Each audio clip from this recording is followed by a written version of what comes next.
Bonjour, bonjour, bienvenue sur Les Deux Rives, le média francophone d'actualité de l'Amérique latine. Alors, avant de commencer, je fais appel à tous ceux que l'Amérique latine intéresse, qui se spécialisent euh, sur un des pays de cette région. Les Deux Rives font appel si vous voulez faire une chronique vidéo, un peu dans le style que nous sommes en train de faire. Eh bien, écoutez, n'hésitez pas à prendre contact avec nous pour nous publierons et ferons connaître votre point de vue. Dès lors, évidemment, que votre analyse soit un autre point de vue sur l'Amérique latine, un autre son de cloche de celui que donnent les médias dominants. Je vous rappelle aussi, bien évidemment, que aucun milliardaire ni aucun État ne finance les Deux Rives. Nous ne comptons que sur vous. Donc nous vous invitons à aller sur notre site www.lesdeuxrives.info, de cliquer sur Soutenez-nous et de faire une contribution dans la mesure de vos moyens. Voilà, je vous remercie d'avance. Alors aujourd'hui, je voudrais parler d'un thème particulier, très intéressant, à travers trois faits divers qui se sont déroulés en Amérique latine ces derniers jours, mais qui finalement montrent une certaine vision commune. C'est le lien, je veux traiter aujourd'hui du lien entre le crime organisé, les gangs, le paramilitaire, le narcotrafic et le néolibéralisme. À travers trois faits d'actualité en Équateur, en Haïti et en Colombie, notamment le massacre dans une prison en Équateur, nouveau massacre, il y en a eu plusieurs, à travers des affrontements incessants entre les gangs en Haïti et le paro armado, donc l'espèce de couvre-feu généralisé qu'a imposé le cartel du Golfe dans les régions du nord de la Colombie.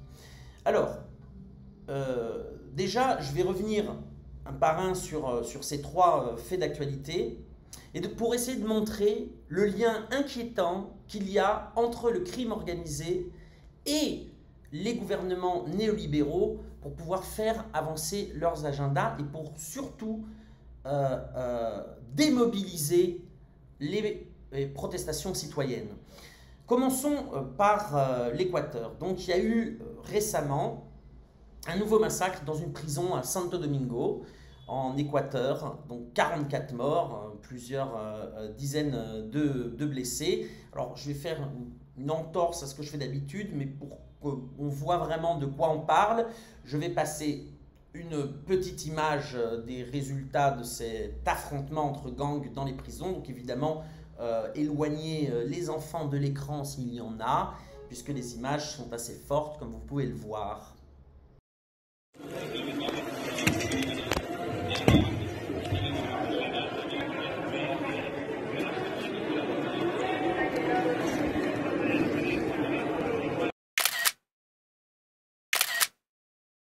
Voilà, ça c'est vraiment la barbarie, hein. Donc 44 morts cette fois-ci. En un an, il y a eu 350 morts lors d'affrontements entre gangs dans les prisons. J'ai eu accès l'année dernière à des vidéos du massacre en live, on va dire. C'est d'une barbarie sans nom. Ces vidéos-là, je ne les passerai jamais. Les Deux Rives, c'est pas non plus un site sensationnaliste. Mais alors, il faut bien analyser ça. Alors, certes, l'Équateur, ça n'a jamais été la Suisse. Guayaquil, c'est pas Neuchâtel. J'en profite d'ailleurs pour saluer tous nos amis suisses qui regardent les Deux Rives, je sais qu'ils sont nombreux. Néanmoins, lors du gouvernement de la Révolution citoyenne de Rafael Correa, cette violence-là n'existait pas. Et la chape d'insécurité qui s'abat aujourd'hui sur l'Équateur n'existait pas. Cela a commencé en 2018 donc lors du gouvernement de Moreno, les cartels avaient déjà mis la pression sur l'État avec une série d'attentats contre des commissariats, contre des casernes, et finalement ils ont défié l'État dans la volonté de lui quitter des portions de territoire. Et il y a eu un changement aussi, puisque, donc ça évidemment c'est lié au narcotrafic, avec la pénétration des cartels mexicains, notamment du cartel de Sinaloa et du cartel Jalisco Nueva Generación, qui ont établi des franchises en Équateur, notamment pour le cartel de Sinaloa avec le gang Los Choneros, et dans le cas du cartel Jalisco Nueva Generación, avec les gangs équatoriens Los Lobos, Los Tigreros, Los Lagartos. Donc on a là des structures du crime multinationales qui établissent des franchises avec leurs propres méthodes, donc, pour l'acheminement de la drogue, donc là pour le coup de la drogue colombienne, non, parce que l'Équateur ne produit pas de cocaïne, de l'acheminement de la drogue colombienne via la côte Pacifique jusqu'au Mexique et évidemment jusqu'aux États-Unis.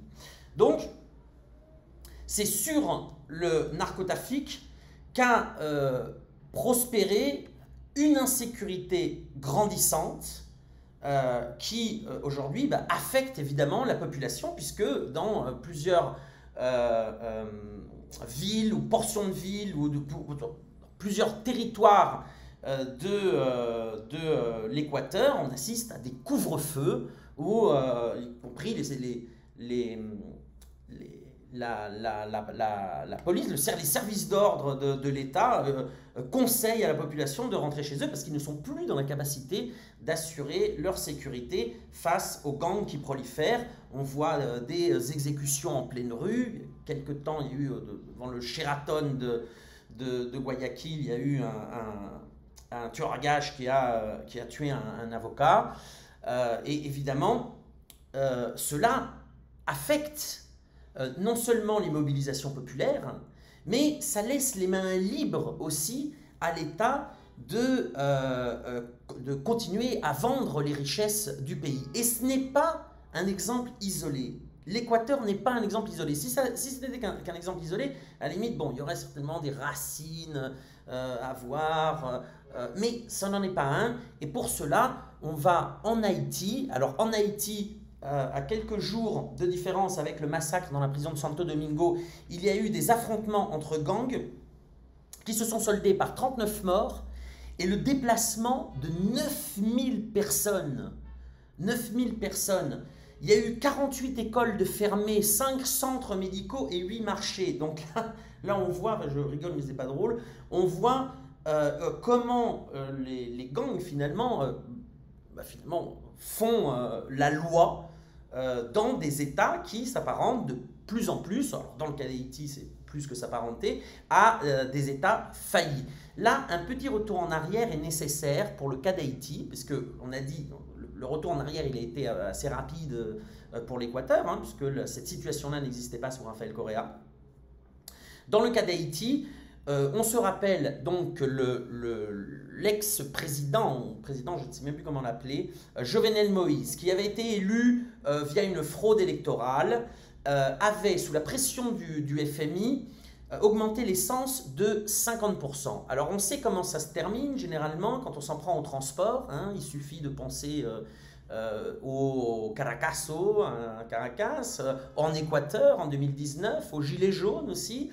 Et évidemment, cela avait mis le peuple haïtien dans la rue, 2 millions de personnes, hein, sur une population de 11 millions. C'est comme si en France, on avait des manifestations de 12 à 13 millions de citoyens, donc c'était énorme. Alors, Moïse avait battu en retraite, sauf que bien souvent, dans ces cas-là, la flamme avait été allumée et le peuple haïtien avait commencé à contester la corruption, notamment la corruption de l'apport qu'avait réalisé durant plusieurs années Petrocaribe, c'est-à-dire l'entreprise pétrolière vénézuélienne, dont l'argent, on parle de 3,8 milliards de dollars, avait été détourné par la classe politique haïtienne. Et donc, les contestations faisant leur chemin, Toute l'année 2019 a été une mobilisation en grève générale. Moïse avait eu un temps de répit en 2020 pour le Covid, mais dès la fin des confinements, la crise avait continué et le président Moïse, à l'époque, avait même mis la main sur le Conseil national électoral contre l'avis de la Cour de cassation, avait gouverné sans le Parlement qui était illégitime puisque le mandat des parlementaires était arrivé à terme, donc il gouvernait par décret, donc on avait là un autoritarisme complet, mais un autoritarisme qui avait comme conséquence de jeter le peuple dans la rue avec une certaine organisation et notamment une pression pour aller à des élections et une certaine unité de l'opposition. À partir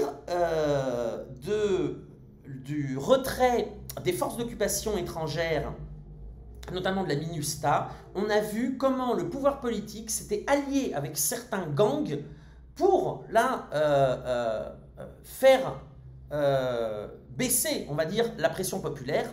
On se rappelle par exemple du massacre de la Saline en 2018, où des membres de l'État haïtien étaient liés avec les gangs dans un massacre qui avait fait 71 morts dans un quartier de Port-au-Prince.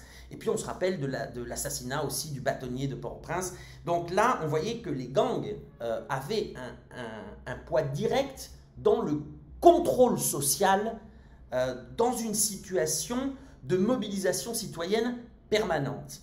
Alors, en 2021, juillet 2021, Moïse est assassiné, on s'en rappelle, par un commando de paramilitaires colombiens, avec l'appui de certains secteurs politiques haïtiens, le soutien logistique de la mafia vénézuélienne à Miami, puisque ces mercenaires avaient été recrutés via une entreprise de sécurité tenue par un Vénézuélien à Miami, et puis quand même le souligner, avec la cécité totale des services de renseignement des États-Unis, vu qu'un magnicide se prépare sur leur sol et ils n'en savent rien. Alors soit ils sont ultra incompétents, soit il y a eu des, on va dire, tensions politiques et cela a été, ils ont laissé faire finalement. En revanche, je fais ce petit aparté pour Haïti, d'une part parce que pas grand monde connaît la situation en Haïti, c'est bien dommage, et puis parce que il faut voir où est-ce qu'on en est arrivé, puisque depuis l'assassinat de Moïse, donc c'est son premier ministre qui avait été nommé dans des conditions douteuses, Ariel Henry, qui a pris donc illégalement le pouvoir, il n'y a pas d'élection. Et là, pour le coup, c'est open bar pour les gangs, affrontements généralisés, kidnapping, règlement de compte. Et puis, là, on le voit, démobilisation de la population. Démobilisation de la population qui ne veut pas se risquer à prendre les rues, puisque les rues appartiennent aux gangs. Donc finalement, les néolibéraux trouvent leur compte lorsque l'État faillit et que la violence légitime n'appartient plus à l'État, puisqu'il est décomposé, les institutions sont complètement cassées, et ce sont des groupes irréguliers qui prennent le pouvoir et qui prennent le contrôle de plusieurs territoires. Et donc là, comme en Équateur, ce climat terreur favorise l'exploitation par l'oligarchie locale ou multinationale des ressources du pays sans que personne ne bronche. Voilà. Le troisième cas, alors c'est un cas modèle, puisque c'est un peu le modèle d'Haïti et de ce qui se passe aujourd'hui en Équateur, c'est évidemment la Colombie. Donc en Colombie, cet état de fait est là depuis de nombreuses années. C'est un des piliers de l'uribisme, donc ce système narco-politique lié à des groupes paramilitaires qui feraient régner la terreur et pour s'accaparer des portions de terre et de territoire de la Colombie. Et donc, alors en Colombie, je rappelle que il ne se passe pas un jour sans qu'il y ait un dirigeant social, syndical, écologique, des droits de l'homme, un journaliste, etc., qui ne soit assassiné. Et ça donc depuis plusieurs années. Donc c'est aussi le modèle, c'est-à-dire qu'une fois que cette terreur des gangs, du paramilitarisme a pris le territoire d'un pays, eh bien, ceux qui luttent pour une autre façon de gouverner, ceux qui luttent pour l'intérêt général ou les droits sociaux, ben, sont éliminés au nom de l'insécurité qui règne sur le pays. Alors, qu'est-ce qui s'est passé en Colombie ces derniers jours? Alors, je dis bien ces derniers jours. Hein. Il y a eu ce qu'on appelle un paro armado. Alors, qu'est-ce que c'est qu'un paro armado? C'est la façon dont les groupes irréguliers colombiens ont de pressionner l'État lorsque quelque chose ne leur convient pas. Là, en l'occurrence, il s'agit d'une protestation du cartel du Golfe, du nord de la Colombie, qui protestait contre l'extradition aux États-Unis d'un de leurs chefs historiques, alias Otoniel. En quoi ça consiste, ce paro armado? Eh bien, ça consiste en un couvre-feu imposé par les groupes irréguliers sur des portions du territoire. Là, en l'occurrence, c'est 158 équivalents à départements. donc, si vous voulez, c'est pas rien. Ça a été à peu près un quart de la Colombie qui a vécu dans un régime de terreur, c'est-à-dire tout le monde à la maison, confinement, confinement par les groupes armés, et si vous sortez, vous êtes battu ou assassiné. Alors, ça s'est traduit comment? Ça s'est passé du 4 au 10 mai 2022, et ça s'est traduit par 24 personnes assassinées, 15 attentats et près de 150 villages ou communautés qui ont été confinés, plus évidemment des incendies de voitures ou de camions de livraison, etc. Plus personne ne sort. Voilà, confinement. Alors, là encore, la Colombie, ça a été le modèle. Hein. C'est le modèle qui est répliqué en Équateur, qui est répliqué en Haïti, qui a été pendant très longtemps aussi répliqué au Honduras, où l'Honduras était un narco-État avant que le pouvoir politique soit récupéré par le gouvernement progressiste de Xiomara Castro, qui va avoir fort à faire. Et là encore, on voit comment, finalement, le développement de ces gangs, de ce paramilitarisme, se fait main dans la main avec une classe politique néolibérale que ça arrange bien d'avoir ce régime de terreur et qui peut dégénérer aussi en élimination des opposants sous le couvert de l'insécurité pour pouvoir faire avancer leurs agendas et ne pas avoir de grandes manifestations ou de regroupements collectifs qui puissent mettre en péril le développement de cette politique. Alors cet état de chaos permanent est soutenu d'une manière ou d'une autre par les pays occidentaux. En ce qui concerne la Colombie, bon, évidemment, le narco-gouvernement actuel est soutenu par tous les pays occidentaux. Le président Duque, avant lui Uribe, était reçu dans toutes les chancelleries occidentales.